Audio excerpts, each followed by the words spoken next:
For example, many times I swore I saw a Mothman-like creature running at the base of the tree in the night, and you didn't force your parents to move immediately? Like, come on. It was darker than the blackness around it and a winged mass that was moving faster than a man could run.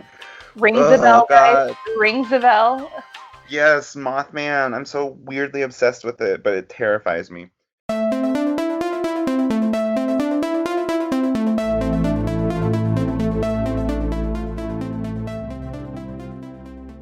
From the words of Zach Baggins himself, you wanted us, now you got us. Well, you got us back for another Listener's Tale Part 7.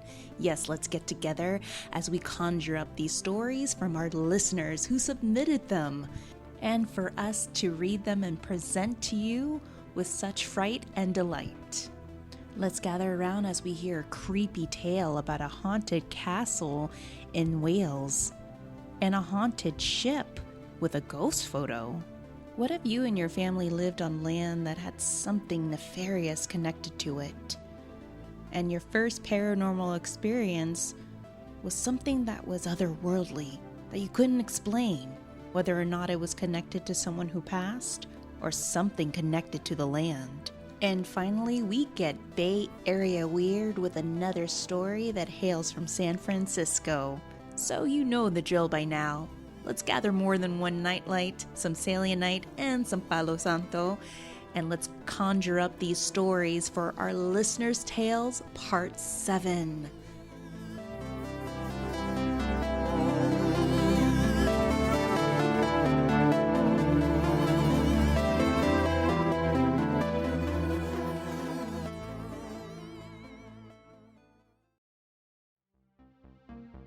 Hey all you Holly Weirdos, just as a little side note, this episode was recorded via Skype since we are practicing social distancing, so please pardon any sound pollution or any glitches or muffs or dings.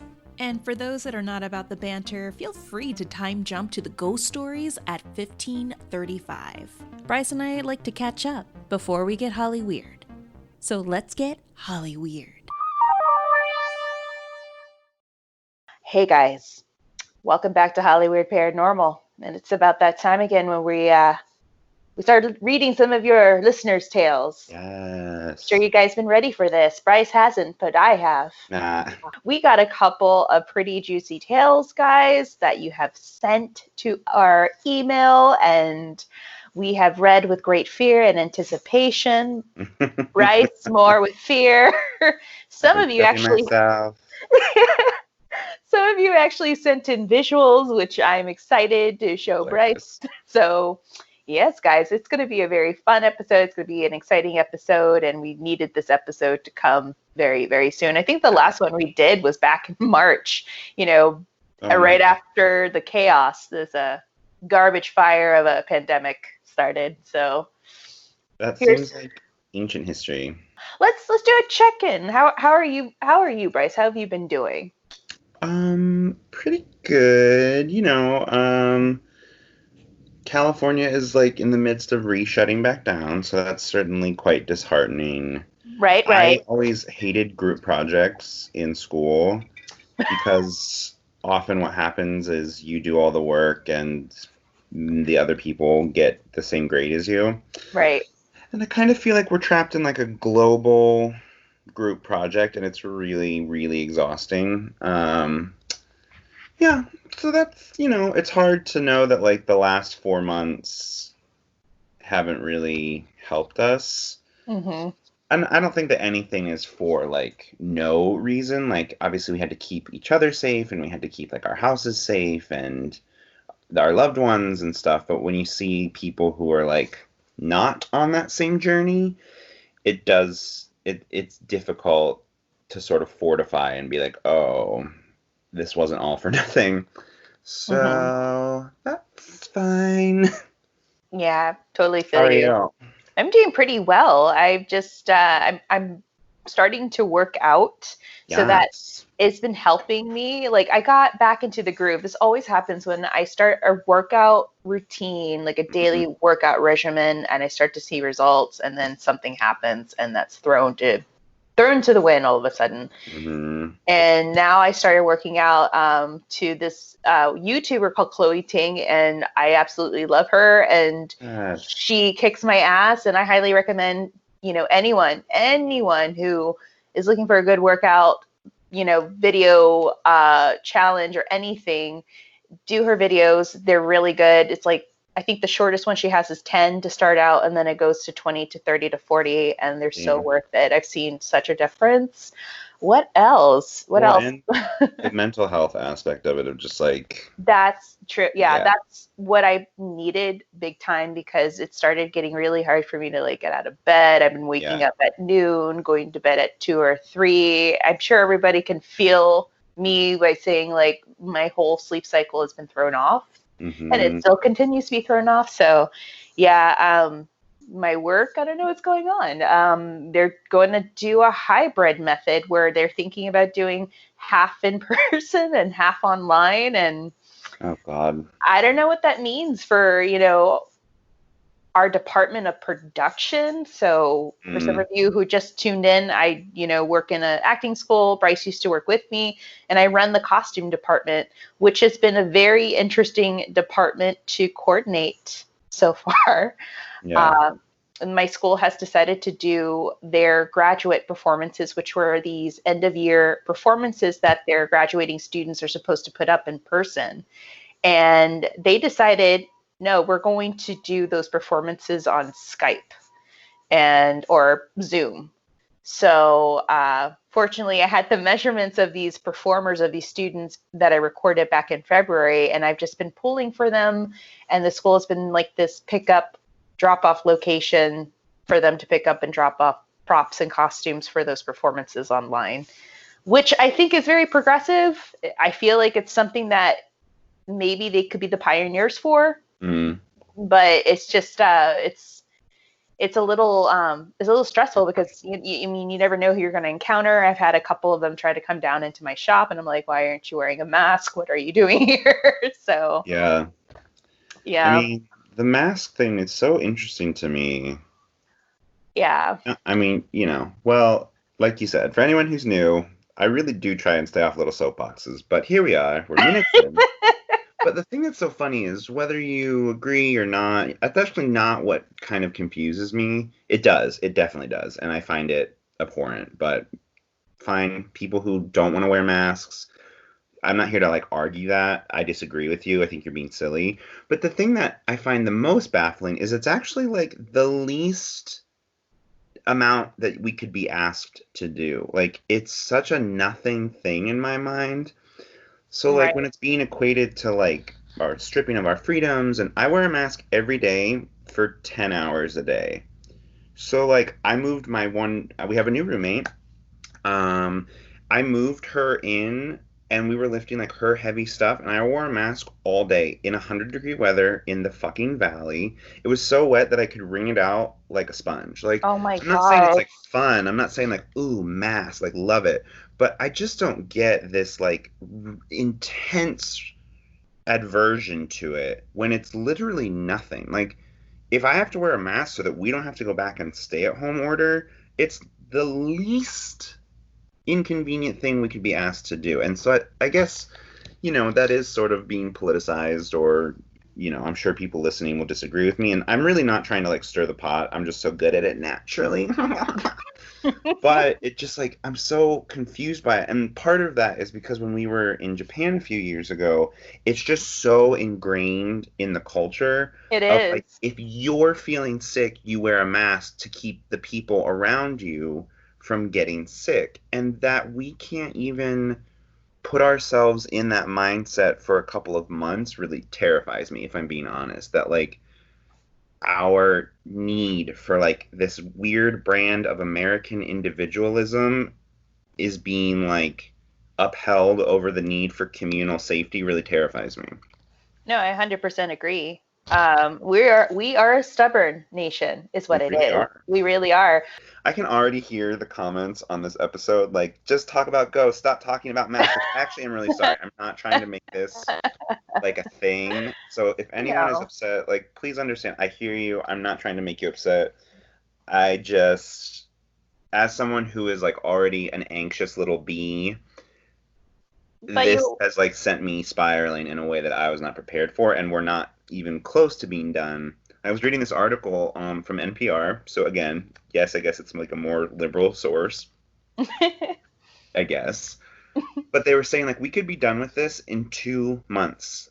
2 months, and kids could go back to school, and it wouldn't be scary, and Halloween wouldn't be canceled, and we wouldn't Right. worry about like if Christmas is going to happen or New Year's, like, or any of those holidays, like Thanksgiving. And so it's just like this weird thing where I'm like, we could be done in 2 months, and we're just choosing not to because people think it's not that big of a deal, and the information we're getting isn't that accurate, and we're being lied to, and we're refusing to do the one thing that we know works. We can look at other countries and see how they did it, and we could be done, and then we could be done. Like the scary thought is like I don't remember what I did in January and February. Gun to my head, I don't know what I was doing because this whole year is just getting eaten by this virus, and it sucks, and I hate it too. But we're choosing that. Like we're choosing to let it eat the rest of this year up. But wouldn't you also agree that Halloween might be safe because people will definitely finally wear masks regardless? So That's a good point. that is a good point. I mean, I always tell people, look, in the horror community, if you don't believe in masks, look up to these people that did wear masks. Look up to Mike 100%. Myers. Look Which up is to so funny because they're like Jason. latex, rubber, fur masks that you definitely cannot breathe in. Like anyone who's worn Yes. like gorilla suit costume knows you cannot breathe. Girl, But the that's paper true. mask apparently is too much. It's too much, right? If Jason Voorhees can slaughter Girl. a team of teenagers in Camp Crystal Lake with a mask on and have an installment of how many sequels, 8, 9, 20 of them? I'm 20, sure. I think, yeah. Yeah, for sure. I mean, then you guys could wear a mask. You guys could do it, especially Mike Myers. Do you know how many installments this man has had with a mask? A latex mask, and not a pretty one? That latex mask was covered in lead paint from the 70s. Like, he is a warrior. He is, even though he's psychotic, but he is a hero in certain people's eyes. But he's so tall. I know, and he has broad shoulders. He is one of the very few people that can actually pull off a overalls. Real. Can I tell you?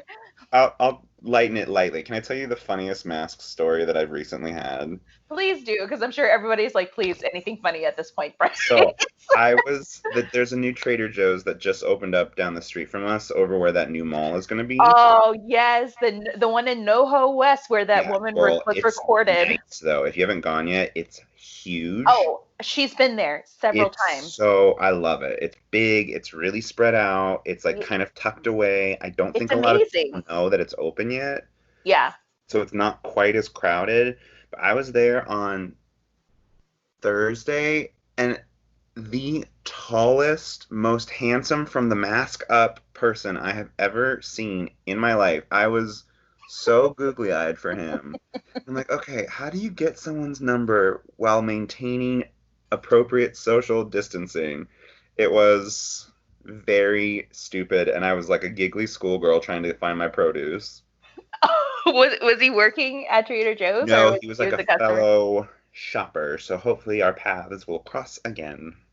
Oh my goodness. Maybe you should have guessed the bend and snap. We did do the like light gay eye contact, but I'm kind of such a chicken, so I like broke eye contact like a little too early. But I think if I had been a little braver, it probably would have gone down. But and then to what end? Like so I can Skype date him for the rest of my life? Cool. Moving forward, guys, yes, we do have stories for you. We have stories, it's fair. Stay with us. But I feel like Listener's Tales episode is a great way for us also to catch up and just be chill and laid back. You know what I mean? Yeah. Yeah, I feel you. They're so we have screaming into their microphones right now, like, please just get to the story. They go on iTunes and Apple iTunes and start, writing down their comments. Fair. 1 star. I'll probably leave one myself. That boy will not stop talking. Yeah, it's about right. But it's our podcast and we could do this. So don't worry, guys. We're going to make this light and already, humorous. So we have some stories for you. We have one about a ghost on a ship. We have one about a castle in the UK. And one about, it's kind of like a two-parter, and Bryce is going to read it. It's we just got this one a couple of days ago about a girl who lived in a house that was set on a property that had something nefarious kind of around it, but then something else happens to the family that lives next door, and she goes through an experience that she can't explain. And what else? And we also have one of from another listener who had an experience of her life as well. So Bryce is going to read that one as well too. But Bryce, ladies first. Would you go with the first story, madam? Yes, so I'm going to read my unsettling experience, and this is sent to us from Lacey in North Dakota. Or, well, that's where she was at the time of the story. Yes, this is a good one. I was just, like, perusing it, looking for any words that might trip me up, and I already saw a word that made me, like, get the heebie-jeebies, so this is going to go great. Congratulations, Lacey. Yeah, no, your perusal terrified. Great. Hello, Bryce and Tammy. I just discovered your podcast a few weeks ago. That's so sweet. And like most people, I am binging and obsessing over it. While I am one of those weirdos who has had an experience and remains a ghost skeptic, yes, come on, Team Skeptic. I love watching ghost hunting shows and consuming copious amounts of podcasts on the subject. So thank you for what you do. That's so sweet. I also think Bryce's reactions to everything are just adorable and brings the show to a new level. We got to introduce you to some new friends. Sorry. That's hilarious. The experience that I want to share with you was when I was 15 years old and living out on some farmland in the middle of nowhere, North Dakota. My dad had a friend who owned this large piece of land with 2 houses on it that sat about 30 feet apart. They lived in one and they rented out the second one to our family. Oh, that's cute. Mm-hmm. On the land towards the back of the property were a couple of old barns and a huge shop used for woodworking. This shop will be important later, of course, always. The family we lived next to had 6 children, and I have 2 sisters, so we thought we were the luckiest kids to get to live and play together all on the same land. That's cute. That is. I feel like those parents must have been so tired all the time. Right. 9 children later. Running around. Which one is mine again? Yeah, right. Just everyone feed everyone. It's fine. Mm-hmm. A little backstory. While living out there, creepy things began to happen that I had little answers for. For example, many times I swore I saw a Mothman-like creature running at the base of the tree in the night, and you didn't force your parents to move immediately? Like, come on. It was darker than the blackness around it and a winged mass that was moving faster than a man could run. Rings a bell, guys. Rings a bell. Yes, Mothman. I'm so weirdly obsessed with it, but it terrifies me. Weird things would happen when I would have a sleepover at their house. They had a daughter the same age as I was, so we quickly became friends and hung out all the time. For example, many nights the TV would turn on and off throughout the night, and always to a station that was static, even if you had it on a real channel before you shut it off, which made it creepier that it was never... What made it creepier was that it never happened during the day, only at night when we were sleeping in there. Oh, God, that's so... gross. Right. Another time, she and I were home alone and decided to watch a movie downstairs. Upstairs above us was their dining room where they had a heavy wrought iron chairs and tile flooring, which made a distinct sound when the chair was pulled out or was moved across the floor. At first, it was just a small noise. The chair moved an inch or two and made the scraping sound, but it quickly accelerated into what sounded like all the chairs being pulled out and pushed back in at once. The sound was so loud and lasted a solid 5 minutes before completely stopping. And I have yet to mention that we lived right next to... Oh my God. Stop. Mm-hmm. Really buried the lead on this one. And I have yet to mention that we lived right next door to an abandoned, scraggly graveyard from the 1800s. Needless to say, there wasn't energy. Oh, was there? Oh. Yeah, that's going to happen when you live close to a graveyard. You're going to have a lot of... You had me at North Dakota. Come on. Just kidding. Mostly at North. The state that always sleeps. Real. Okay, sorry for the long intro. No, never apologize. The story that I want to share happened in August of 2001. Sadly and unexpectedly, the oldest of their 6 children, Nick, tragically died in a car accident at 18. That is so sad. I know. Ugh. Me. A few days after the funeral, my mom walked over to their house to have tea with Nick's mother to comfort her and be with her. She had maybe been gone 10 minutes when I decided that I should walk over and do the same with my friend.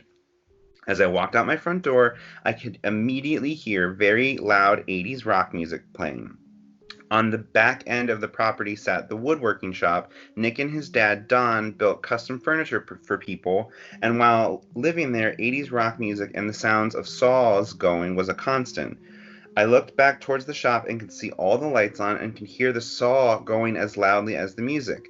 I knew that Don was probably back there grieving in his own way, and I thought maybe I should stop in and just check on him and see if he needed anything. That's so sweet.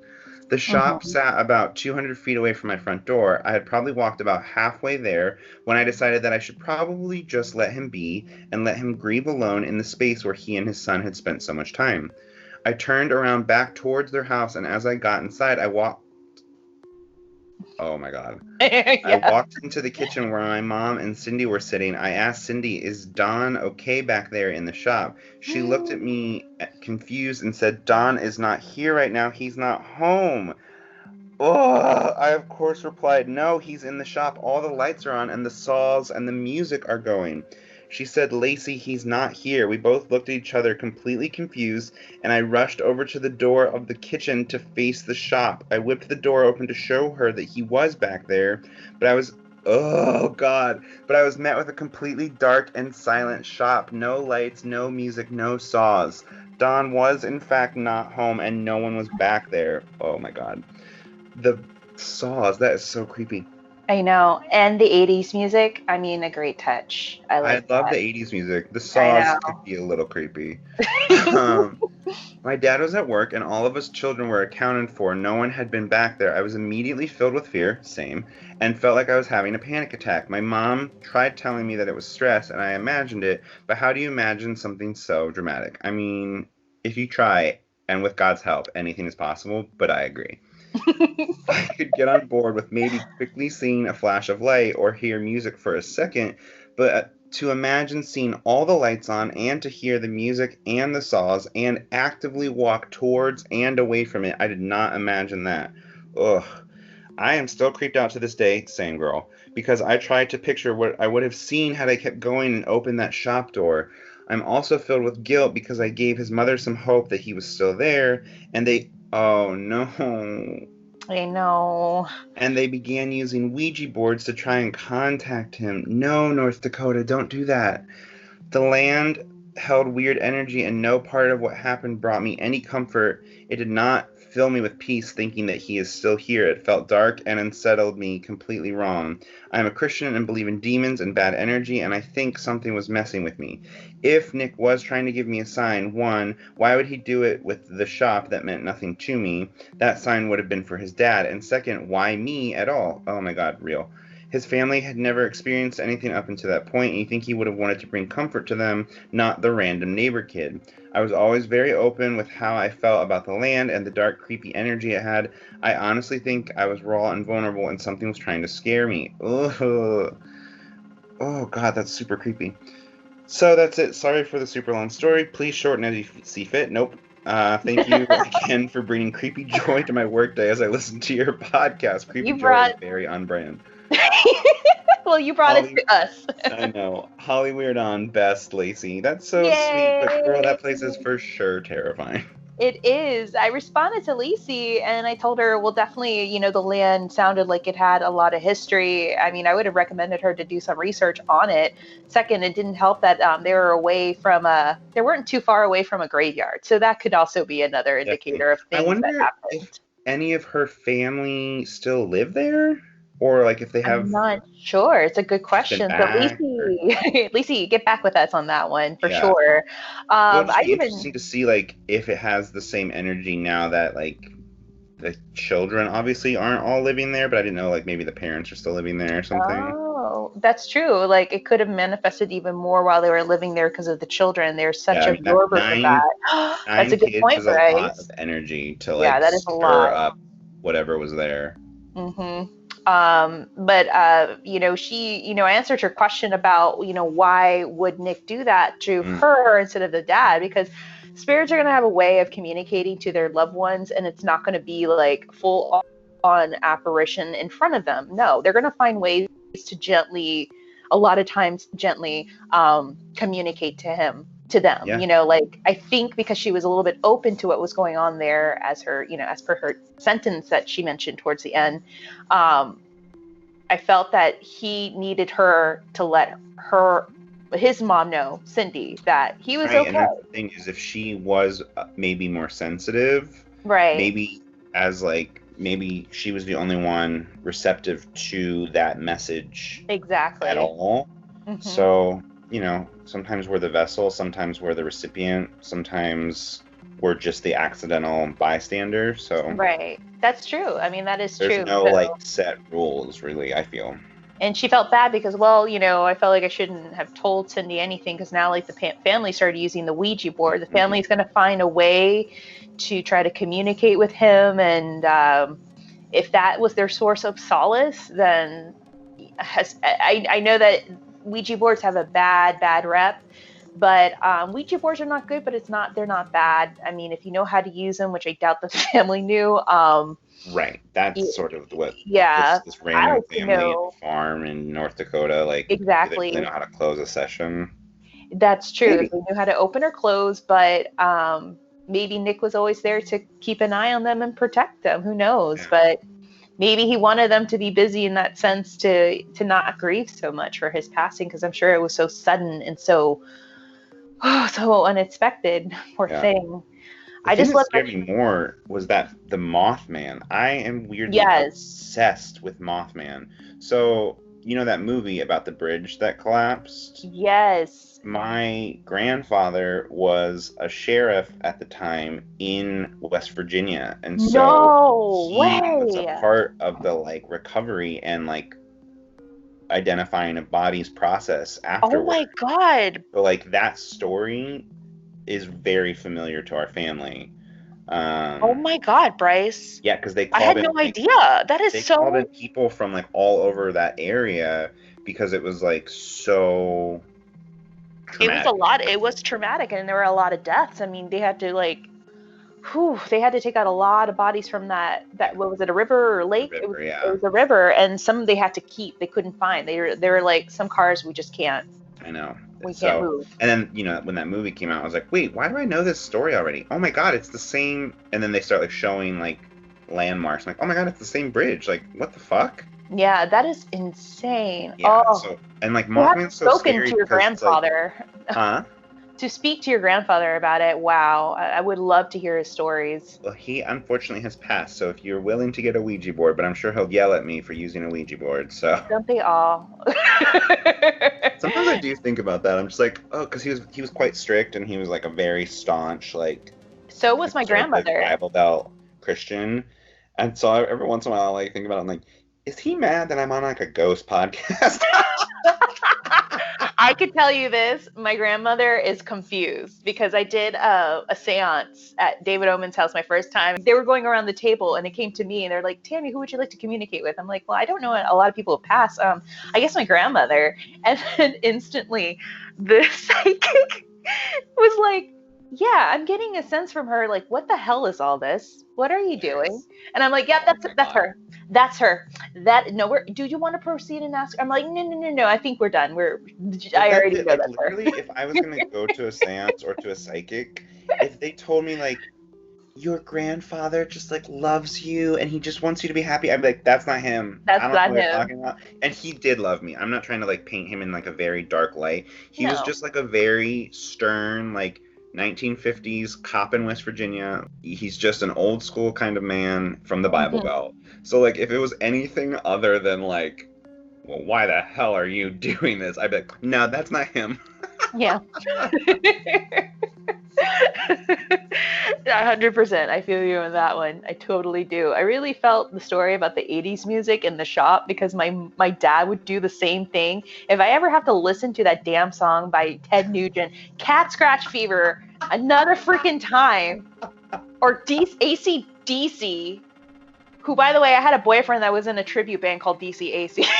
But if I had $1 for every time I would go out to the garage to get my dad on a Sunday afternoon, and Ted Nugent would be fucking playing, I would have had enough money to pay up my college. Dear Theodore.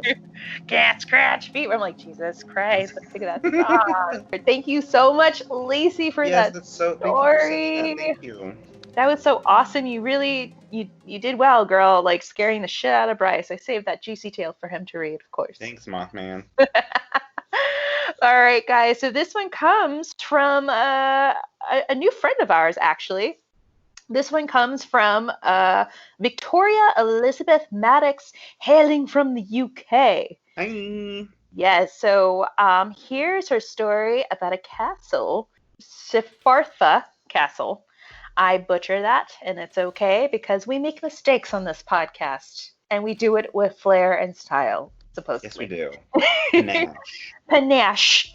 All right, guys. So here's her message and her story. I just wanted to drop you a message to say a huge thank you for the hard work you put into these podcasts. I've been binging them these past few days. Thank you so much, Victoria. And they have seriously been keeping me sane during this lockdown. I was due to come visit Los Angeles in October for the 4th time this year and head to Horror Nights at Universal. Oh, girl. Universal misses you, don't worry. But since that is very unlikely now, this podcast has been giving me the Holly weird fix that I need. For some weird reason, I absolutely love Hollywood, even though it is probably one of the most interesting and terrifying places I've ever been. For some reason, I have to pull to the place I even got engaged up in Griffith Park and then went on a tragical history tour with dearly departed. Yes, guys. Yes. If you ever do a haunted tour in LA, you do it with dearly departed. Scott Michaels is one of our friends, and he's amazing, and he is so knowledgeable of Hollywood history that Quentin Tarantino sought him out personally to be the historian for Once Upon a Time in Hollywood. So for some people that do like to throw shade at him, don't, because he knows what he's actually talking about. And he's really funny. He's really sweet. And I don't even get me started on my love for the Roosevelt Hotel. I could have stayed there forever, us two eating a whole basket full of sweet potato fries. Hope you guys don't mind me sharing my ghost story with you. Absolutely not. This is what we're here for. I live in the UK and Wales. Fellow Welshies include Catherine Zeta-Jones, Sir Anthony Hopkins, Richard Burton, Griffith J. Griffith, and of course Peg Entwistle. Yes, the tragic Peg Entwistle. For you guys that may not know about Hollywood history, but back in the 30s, 40s, she was the actress that fell to her death from the H of the Hollywood sign, I do believe. So her ghost is claimed to still haunt the Hollywood sign. Rather than rabbiting on, I should just jump straight in here. Yes, let's get into the good stuff. I went on a ghost hunt last Halloween in a castle in my hometown of Merthyr Tydfil. The Sifartha Castle is a castellated mansion that was the home of the Crochet family, iron masters of Sifartha Iron Works. If I butchered these names, guys, I'm sorry, but I want to let you guys know that I do have a degree in theater communications and a master's in costume design, so I am educated to a certain extent. I can't even spell my name anymore. I can't even write a grocery list anymore. I'm just like, whatever. Okay, we were being taken through different rooms in the dark, being told stories of what people have experienced in each room. A few of us had EMF readers in our hands, including myself.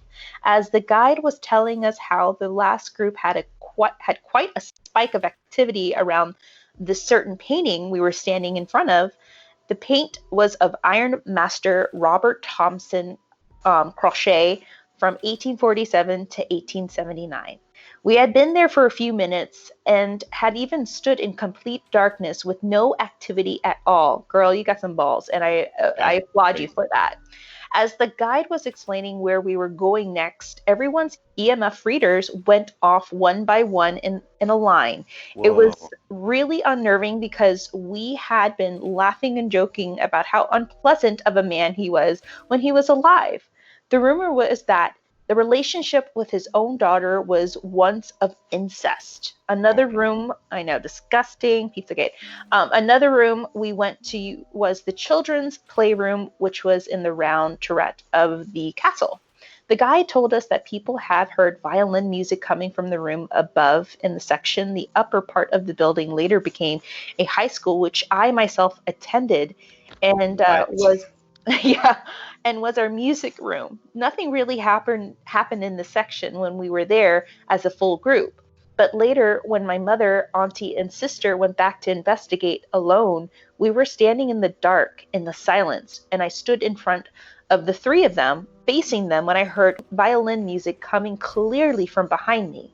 When I asked the others had they heard it, they said no, but believed I had because of the way I spun around and had a shocked look on my face. Oh my Sorry if God. I've gone on a bit. Thanks for reading my story. Sending you both loads of love. Please be safe, guys. Aw. P.S. I've included pictures of the painting, the children's playroom, and the castle itself.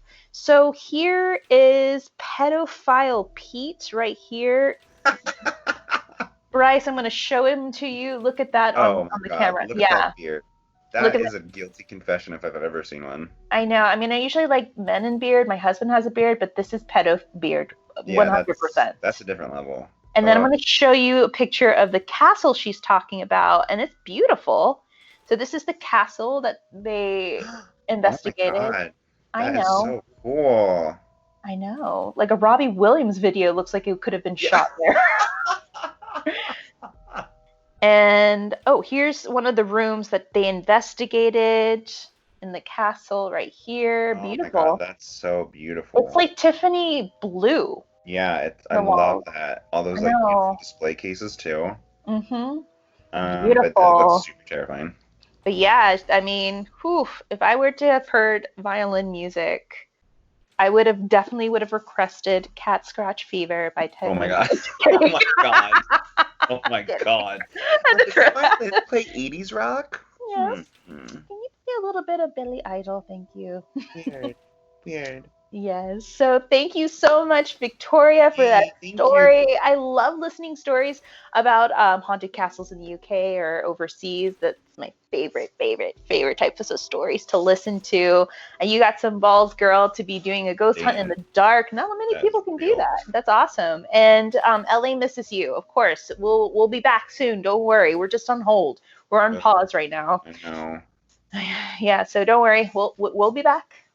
So, Bryce, you have another one that you're going to share.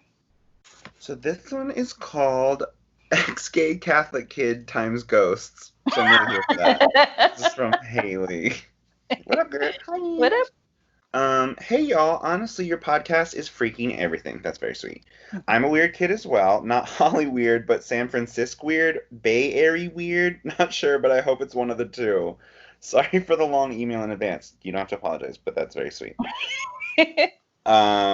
Anyway, my name is Haley, and I'm a paranormal interested kid who is a huge dang fan of your podcast. And I've got one story to start if you're interested. We're always interested. Please always send your stories. Shit, am I allowed to cuss? Well, if you've listened to our podcast for even 1 millisecond, you know that I'm literally incapable of not cussing, so... There's no real way to describe this one past a visceral, ethereal punch to the gut. Oof. I was with my girlfriend at the time who was and is still extremely sensitive. She got a V spiritual Mexican family ties, beliefs that you don't really talk about and you just sort of feel, which, like, that is, if you listen to our Brujeria podcast episode, that is, like, that's so common. It's like, we don't talk about it, but everyone just kind of knows that it's real and like doesn't talk about it. Crazy. Exactly. Mm-hmm. Anyway, we were headed back to her house from wherever we were, and this house was freaking horrifying at night. This was sometime in 2014 for reference. We pulled up in her driveway and I began panicking. I had some weird tingly pre-anxiety attack feelings, like my body was beginning to float, but uncomfortably so. Backstory, and I hope I'm getting Bryce with this story, sorry Bryce, but I would physically run from her room at the back of the ranch-style California single story to the kitchen and almost break the light switch turning on the light whenever I needed a glass of water from the kitchen at night. Yes, you and I both. Girl... Oh no, oh god, I hate that feeling. I'm not a girl who backs away from a spooky situation. I'm very much the kid that stands with strength I pretend to have in these sticky situations. But there was no strength in the house at night. She lived with her mom at the time and a German shepherd named Bananas. Aww. I love dogs with food names. I love animals with food names. I do too. Oh, Bananas. That's so cute. Bananas. Oh, I know. A German Shepherd named Bananas, but I always felt so starkly alone. Bananas wouldn't even leave my then girlfriend's room at night. I was worn down to the core of my being, even running through the body of the house in the dark, feeling watched, feeling pushed out, the whole nine. Back to that night. We pulled up, she was driving, and I could see in her front window to her living room from the driveway, whereas she could just see the garage. I popped the lock, but I didn't open my car door. I felt pushed back from the house, like something didn't want us to come in, but I figured it was just me and I wouldn't say anything unless she did. I made an effort internally to take the scientific approach and not say anything, yes, or make any uncomfy motion so as not to obscure her feelings. Oh my god, that sentence just gave me so much life. Yes, scientific approach. Yes, don't contaminate the data. I resolved to go first, to open the door first, as much as every piece of me was screaming not to. I didn't want to have this thing come down on her. That's sweet. Before I could actually open the door, she said, "Wait."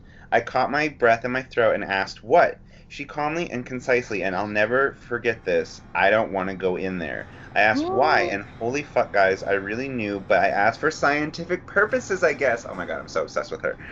She said something doesn't want us to go in there. Ew. She used the exact same phrase that you thought. Oh my god. Oh, so we sat for another half minute and then wordlessly drove away to my parents' house, which was across a bridge from where we were. We had to get bridge toll cash at the time, so we tried pulling into two separate parking lots for two different ATMs. One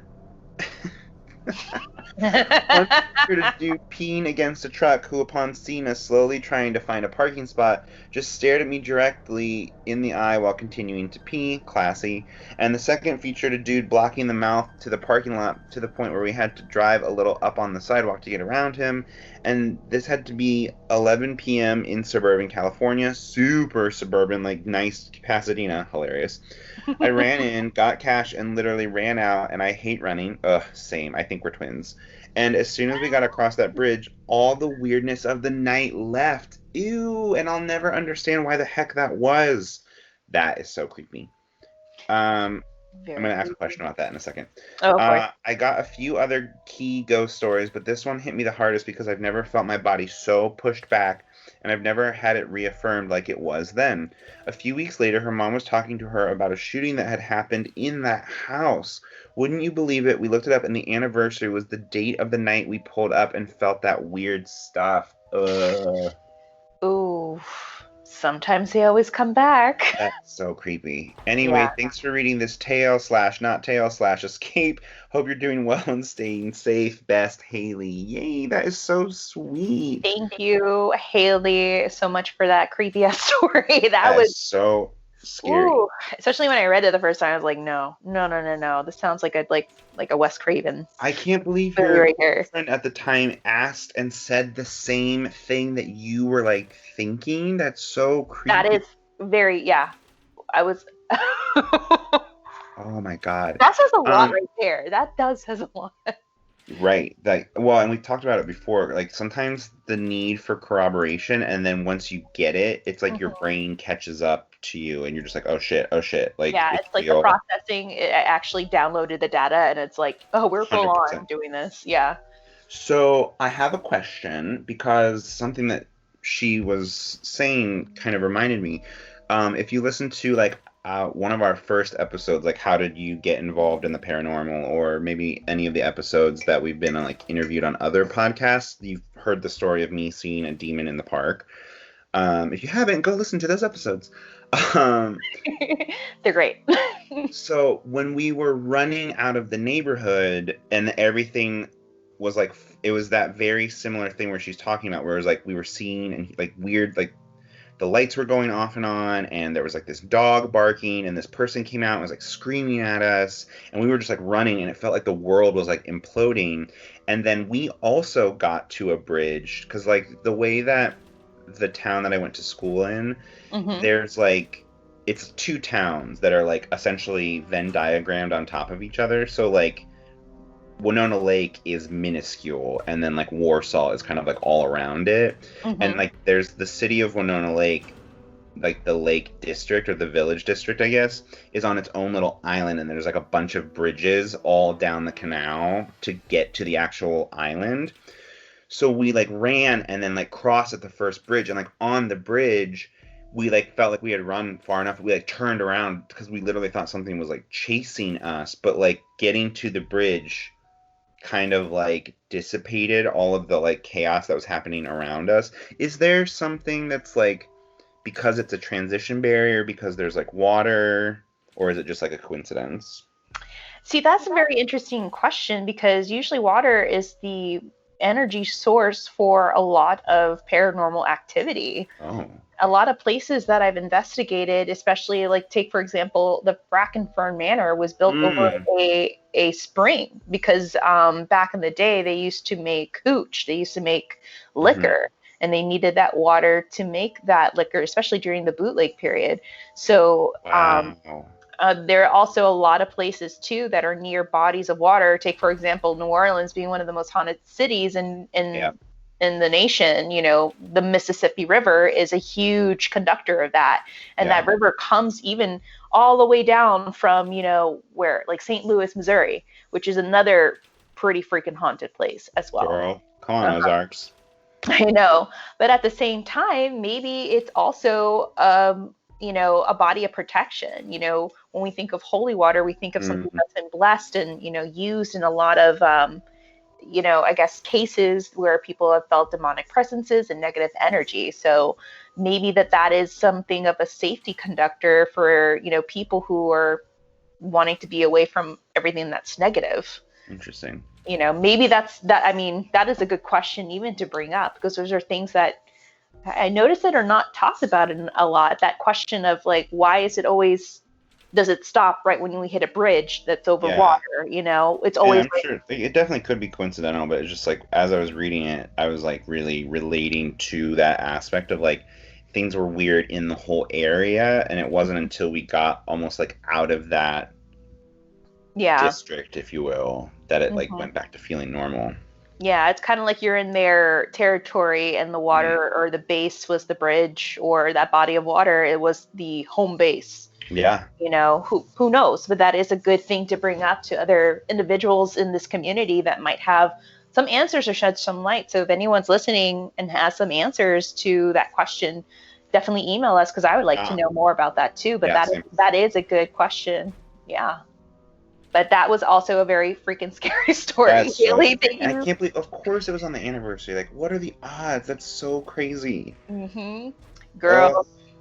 Speaking of anniversaries, David Oman just invited us to be a part of a live stream for his, I think it's the 51st anniversary of the Sharon Tate Manson murders.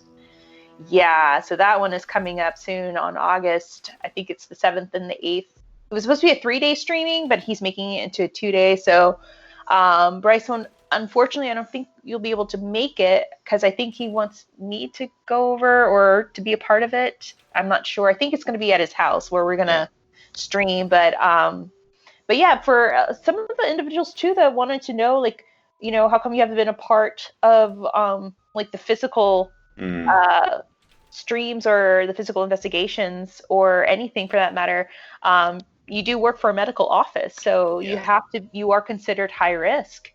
So yeah, I'm glad you brought it up, because like definitely I am a huge chicken, so that's definitely part of it. But I've been to the David Oman house before. Right now it's just a little tricky, just because like I live with roommates and I'm really the only one that's still working, which in many ways I feel very lucky. It's a little bit of a double-edged sword right now. We luckily don't see sick patients. Like, we're not a general practitioner's office. We're not like treating COVID patients, but we are seeing patients still.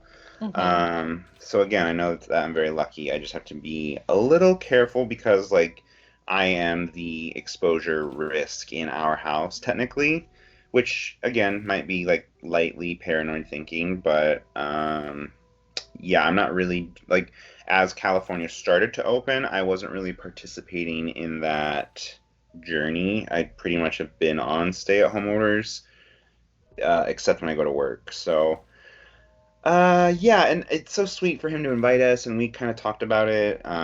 Just for now, basically, I just don't feel super comfortable being in like indoor spaces that aren't my house, so it's a little bit of a tough one. And also, yes, I'm a huge chicken, so that doesn't help. No, it's good to be safe than sorry. And also, I go to bed at like 7:30 now. I understand, like, wow. octogenarian specials, like eating dinner at 4 o'clock and going to bed at 7 o'clock is my dream existence. Oh my God, you are a 90-year-old man. 100%. It's so bad. Young man's It's so bad. No, I do like sleeping. The older I'm getting, I'm like, oh, I just want to go get a nice dinner, maybe relax with a nice snack, and go to bed at like 11. I'm good. Oh, girl, 11 kill me. Literally, like last night I went to 11 bed. is early for me. I went to bed at like midnight last night, and I could barely wake up this morning. I was like, oh my God, just kill me. Oh my gosh. I know. Bryce. So brave. Wow. I know. You night owl, you. I know. I had a girlfriend that like texted me last night, hey, you want to go out and get a drink? I'm like, at 10 o'clock at night? What? Still like practicing social distancing? What bar's open right now? Right. I didn't think any were. I think because there's a bar like across the street from her apartment that has outdoor seating. So I know certain bars and restaurants are doing that where they're now pushing the seating outside. Yeah, so, I've seen that too. Yeah, and I mean, whatever they can to make business. I feel bad for people in the service industry right now. I feel really bad. But, you know, my husband and I mean, we've been going out, picking up and supporting smaller businesses and restaurants as best as we can too. So we feel you people. We feel you peeps. You're loved. You're supported. All right. So we have another one. This is actually from one of our patrons. We have Shannon Townley. Hi. And Shannon, first off, shared an email with us with pictures. When I saw this picture, it was one of those things like you don't even squint to see, you know, if you do see something, but it's, you know, that it's there. So Bryce, I'm going to show you this real quickly. Let me know if you can see. Tilt it down a little bit? Yeah. Oh my God. You see it, huh? Okay. It kind of looks like Ian McKellen from the Cat Movie. I don't want to speculate too hard. I don't know where Ian McKellen is. That is terrifying, but that's definitely Ian McKellen. Right. That movie had me dead after. Oh my God, there's this part. If anyone hasn't seen it, it's terrible. But if you make a drinking game out of it, it's really fun. But there's this one part when they first go into the movie theater, and Ian McKellen hasn't had his like big song yet, so he's like kind of been introduced. And there's this part, and they're panning, and he's like in a basket looking at the ceiling, and he just goes meow meow meow out of nowhere, and it makes me laugh so hard. He looks like a drunk homeless cat just meowing at the ceiling. In this like, random part of a song. It's like not his song. It's so funny. We also drew little cat butts, and every time the cat butt that we stuck onto the screen lined up with the cat butt on our paper, then we like got to take a drink. I saw that on your Instagram. Oh my God. That was hilarious. You gotta stay creative in quarantine. Yeah. That was smart. That was like an actually like smart and like fun game you guys created out of that movie. I think I should market it. I think it would be a big stuff.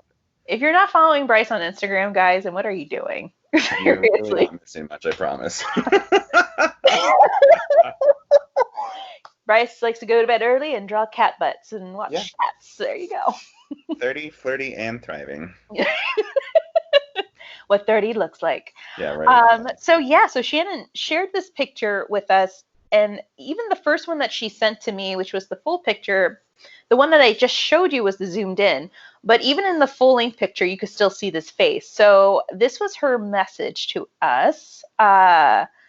I can't even tell you how much I love your podcast, and the two of you together are so fucking amazing and funny. And also, don't worry, I'm adding all the people who make the snarky reviews to my list. Thank you so much, Shannon, because we do have a lot of snarkiness. But here we are. We're good. After today, she's going to have a long list. I know. Like, whew, you guys got me working now. I know you guys are all about the Holly weird stuff, but I wanted to send you this picture that I snapped back in September 2019 when my son was camping on the battleship Texas before they moved it in December. I'm going to attach 2 pics, and one is the original and the other is zoomed in that I just showed you. Mhm. And guys, in this picture, I'm going to post it on our Instagram. It is a picture of a fucking man. It's a picture of Ian McKellen as a cat. But it's a picture of a face, and you see it in the full unzoomed version. Like, you don't even have to zoom in. You see it. You see it there. And it's one of those pictures that is so profound in the paranormal, where it's like, okay, if you squint, maybe you could see the Bigfoot, maybe you could see the ghost hand. But this one was like, I didn't even have to zoom in. It's like I could see it. It was just so clear. So I'm like, I messaged her back. I'm like, oh my God, this is so insane. I saw the face. I asked her if we can share her story and her picture. And she said, of course. I asked her if she experienced anything. So this was her message back. I didn't experience anything that night. We were there, but not because I wasn't looking for anything. I didn't even see this until I got home and went back through the pics. I even scoured the other mom's photos to see if I could find something else, but this was all I got. Good investigation. The scouts were supposed to camp on the Lexington at the end of March before the world went to shit, and I was so excited about that too. I generally only camp at these places that have haunted history. Girl, you and I both. Other than that, Bryce is like, no, I'd rather go glamping in my car far, far away from you. Other than that, you can count me out. I went with them when they camped in Goliad because it was supposed to be haunted, but didn't experience anything. But the stories the guides told me made the trip worth it. And we are planning our first trip to California in the fall to visit Bodie National Park and check out some haunted places and maybe take a celebrity tour. I mean, hey, I'm a tourist, and yes, girl, you will be a tourist soon here. If you do a celebrity tour or any like history tour, do the Dearly Departed tour. Scott Michaels is the best. I can't like rave enough about him. I'm going to try to get him on the show, guys, because he's just amazing. And I had the opportunity of investigating his museum when it was open. And I think it closed back in February, unfortunately.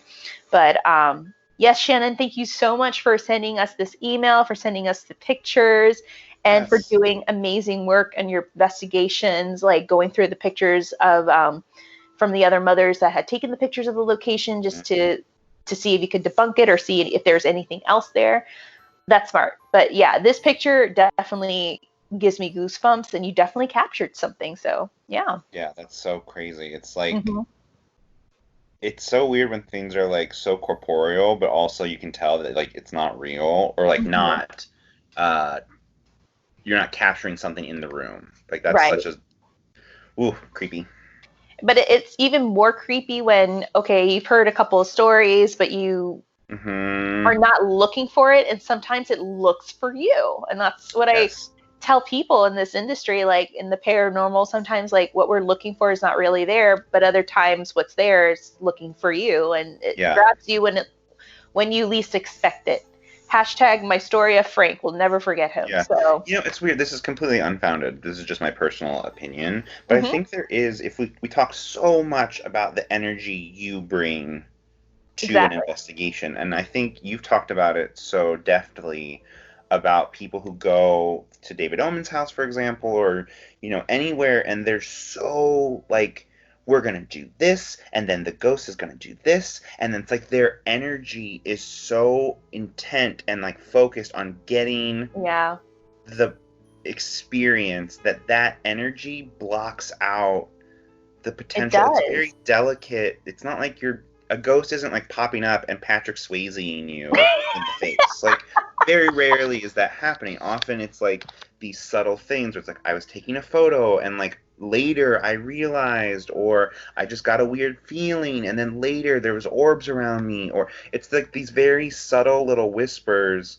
And if you come in with your like blustery energy, love that enthusiasm, love that like excitement, but the potential is there that you're pushing out whatever else might be trying to occupy the room. Like if we enter a room, we're entering with energy. Exactly. And intent. You know, intent. That's the perfect word. it's just, I mean, I always bring up David Omen's house because he's so open to the investigations. The thing is, he does a lot of public investigations and private, but mainly public. And I tell you, there are some people that I've met there that are just like, God, some of them are bananas. And yes, it's like they come in there with the worst attitude. Like, it's like ego and being so pompous, I guess is a good word to also throw out there. Like the most annoying people that I've met in his investigations were his public investigations are the ones that are like, well, I'm empathic and I feel and I sense. It's like they have to be the one. They are the ones. They sense it more. They sense it more. And I love the ones that are like, they're angry. I'm like, who's angry? The spirits that are here, they're really, really angry that we're doing this. I'm like, girl, you're here doing the same thing that we're doing, but you paid the $80 to come here, and here we are. Like, I think they're a little more angry about that lack of toenail polish on your unpedicured foot, for one. I think people come in with a preconceived notion that they're going to make communication with the entities of the victims of the Sharon Tate murder, but after investigating that house for a year, it's so much more than that. Like, people don't understand. It's Benedict Canyon, and it's so lively and it's so active. And that's the thing is, when we were there, yeah, maybe part of it was that it was just the three of us, but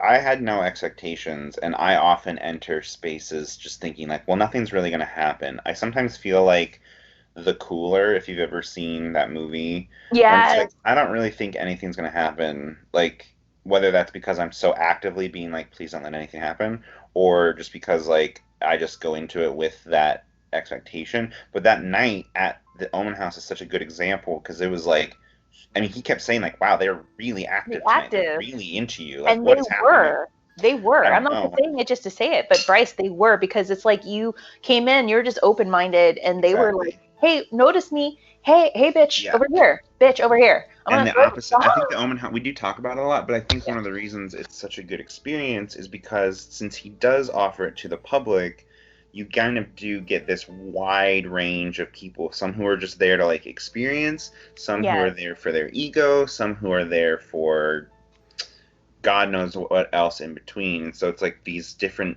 like some of the videos that he would show us, you can see the reactions in like different kinds of experiences of just like, oh, well, like they're experiencing this thing because of like what they're maybe bringing to the table versus like just experiencing what's actually happening. I know, 100%. Like, don't get me wrong. Like, I love David Omen in his house, and I've met some people who are still to this day one of my good friends in this community. Like, if you guys ever have a chance, definitely go check his house out at I think it's theomenhouse.com. And I know that he'll be doing a live stream of the house with moi included on, I think it's August the 7th and the 8th. So he's taking the kind of like the same style of the individuals that live in the Conjuring house. They did a week-long 24-hour streaming for 7 days, and it was insane. I captured it on our Instagram during our feeds and our story times. Like, I saw like orbs throughout that stream, things being moved, voices. There was a picture that I captured in the window of that Conjuring house. It was the house that was based on the story The Conjuring, but not the actual house where they shot. So it was bought by a couple who do paranormal investigations, and now they really open the house to people that really want to go investigate. And they have it, to where it's set up for live stream. But there's this one frame that I noticed, there's a face on a window in one of the rooms. And that was pretty interesting. So yeah, definitely go check the David Omen House or omenhouse.com. You could follow him at the Omen1 on Instagram. So yeah, that's it. So that's it, guys. That's the rest of our listeners' tales. Thank you so much for joining us. Thank you so much for sending those. I know it's like everyone's always like, hey, you don't have to apologize. You're helping us out. No, seriously, but we really love doing these episodes. We literally love getting your emails. Please don't apologize for space. We truly and wholeheartedly do, guys. We love getting your messages on Instagram, Facebook, and via Gmail. And we we love doing these episodes of listeners' tales because we want to hear what you've experienced, and of course, we want to hear the fear in Bryce's voice. So, we definitely thank you guys for sending them out, for taking the time to sit down and type them, and saying hello. Yes. So Bryce, you wanna take this to a close? Stay Hollyweird. Yeah, stay Hollyweird. Bay Area weird, whatever she said. That was so funny. Love it. Yes, stay Hollyweird, guys. Stay safe. Take care of yourselves. Yes. Wear a mask. Be like Jason Voorhees, minus the slaughtering of innocent, horny teens. Just wear a mask, please. Maybe not. Who knows? Yeah, maybe we could try that out. That could be an experiment. All right, guys, if you do love Hollyweird Paranormal, then rate us on Apple Podcasts, leave a review, be positive. It really does help us indie podcasters out. It helps us become a little more visible. If you want to catch up with our episodes, you can do that on our website. We're big folks now. We're adults now. Us. I know. We have a website where you can go and listen to past episodes and seasons. You can follow us on our social media. You can actually browse through our merch store. We've teamed up with Teespring and the Noisy Project, and we've come up with some eclectic 80s designs with our logos. Thank you to everyone who's actually purchased our shirts. Thank you so much. We plan on coming out with more designs with Noisy Project. So sweet, though. Very, very sweet. And also, you can follow us on Instagram and Facebook at Hollyweird Paranormal and Twitter at HWP Podcast. We want to give a shout out real quickly to Scribe Podcast.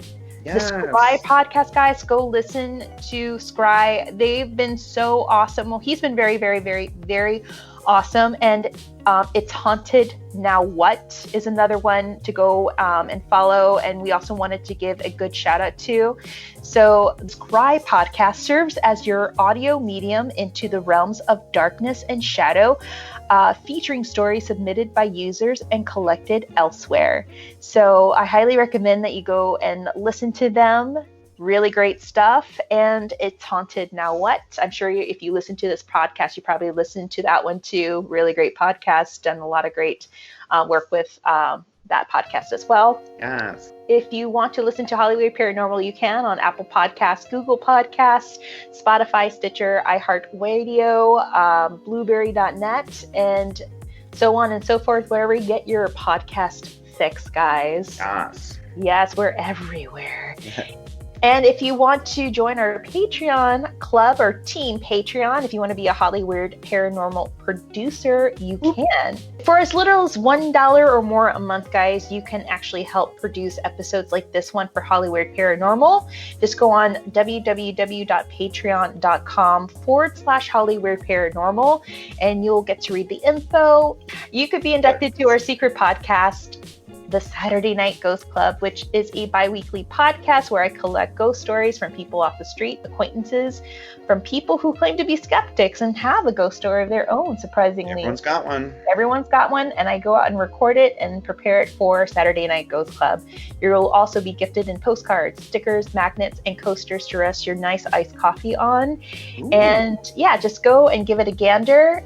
You can donate $1 for 3 months, for 5 months, even just for 1 month. A little does go a long way, and we're so appreciative of every cent that you guys donate. We really are appreciative of all the support. So we just wanted to say thank you so much to everyone who has donated recently. Yes, it's so sweet. Especially it's now, very, very sweet. It does not go unnoticed because we're all, a little tighter for money and a little tighter for where we spend our time and our energy, and the fact that people are still with us and still supporting when they can. It is not a small act. We see you, and it's so appreciated, and I don't know, it's lightly mind-blowing. Wait, what? Yes, you guys managed to make Bryce and his double cry, which is a pretty big feat right there. So it's actually not that difficult. If I see a trailer for Frozen 2, I'll start crying right away. Oh my god. It's fine. I'm fine. I'm very stable emotionally. Oh my goodness. Let it go. Yeah. Let it go. All right, guys, thank you so much for joining our Listener's Tales episode. And don't worry, we'll be right back with some more juicy tales. And stay tuned for my new installment of Chasing Ghosts. I'm still preparing for that investigation as well. And we will be putting out some more juicy content with David Oman, so look forward for that too. And I guess all I can say is stay Holly weird. Take care of yourselves, guys. Be nice to one another. Please wear a freaking mask. And yeah, we'll catch you very soon. Bryce, anything else you want to say before we go? Bye. Bye. Bye, guys.